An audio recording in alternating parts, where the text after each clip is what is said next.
And I'm not really out of breath, I'm just putting that on. There we are, I'm nice and relaxed now.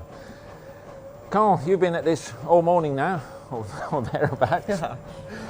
Just how important is physical training to the modern racer?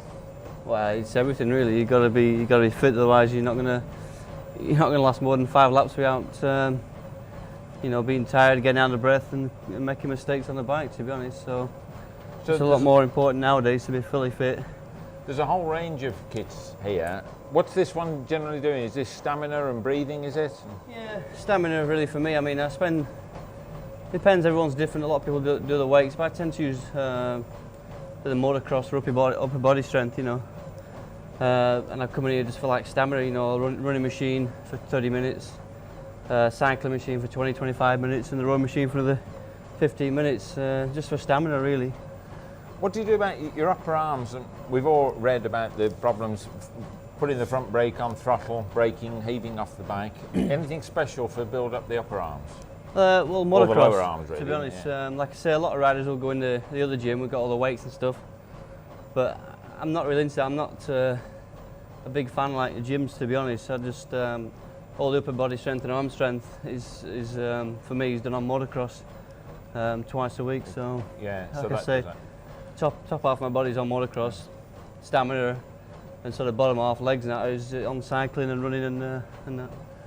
Do you supplement this at all with any jogging? I mean, when you're away from here, you haven't got your own portable gym, have you? No, not really, I haven't. Certainly not at a race meet anyway. Yeah. I think when you go away to do a race, you don't really want to be doing too much anyway, because you're going out there to do the job you've been training for, so you might get there on a Thursday and have a jog around the track or something. Yeah. But that'll be all I'll do for a race meet, and I'll be on the bike all day Friday, Saturday, and obviously the race Sunday. Another part of your physical fitness has got to be your diet and what you eat. I know you're a bit of a pasta freak anyway, but what do you do about a diet? You're a very trim sort of guy. Is that naturally trim, or do you actually just lucky? You're lucky. Yeah, I mean, I just you ask Mikhail, I just eat so much food in a day you wouldn't believe, and just do not put an ounce of weight on. I've always been like that. Can eat like an horse. I eat absolutely anything really. It's not like I've got a diet to keep to a certain weight, because I can't put any weight on. No matter what I eat, I don't put any weight on, so it's great. But obviously I eat a lot of the right sort of food. Yeah. Certainly around an event I'll be probably on more pasta and drinking water and bananas and just things like that obviously good for energy really. Yeah. Are you into any of these high energy drinks that lots of people do rave about?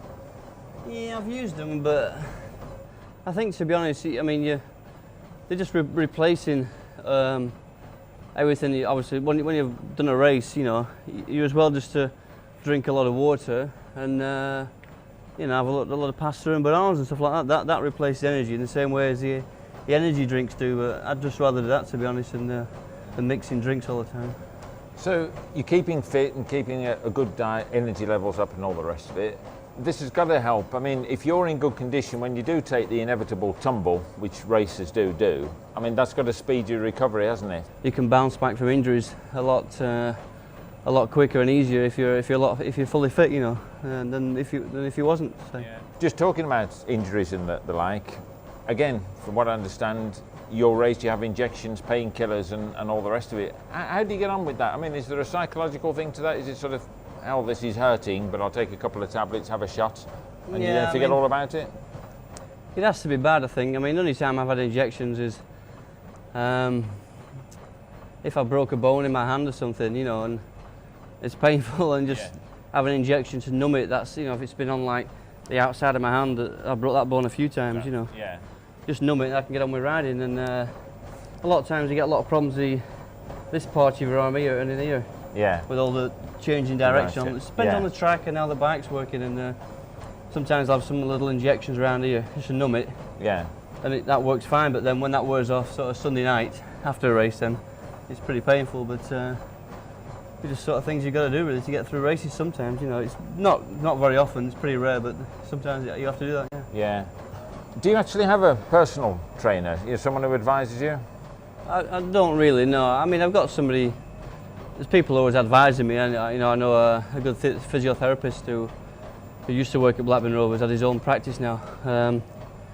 He sort of advises on what's sort of best to do, and and what's best to eat and things like that. But I don't really have a personal trainer as such now. So there's no one actually watching you and sort of monitoring heartbeat and all the rest of it. You do this yourself? No, I do that generally yourself. And if it feels good, you do it then? Well, you know what you got to do. You know how fit you need to be if you're struggling in a race. You know you got to be fitter or something like that. I think generally I've not done as much as other riders, to be honest. I don't really enjoy it that much. Yeah. I feel like I'm doing more now than I ever did before. Well, Carl, thanks very much for inviting us along to Blackburn Rovers Football Club and their gymnasium. I hope they appreciate they've got a star amongst their midst, and it must be good to have you along as well.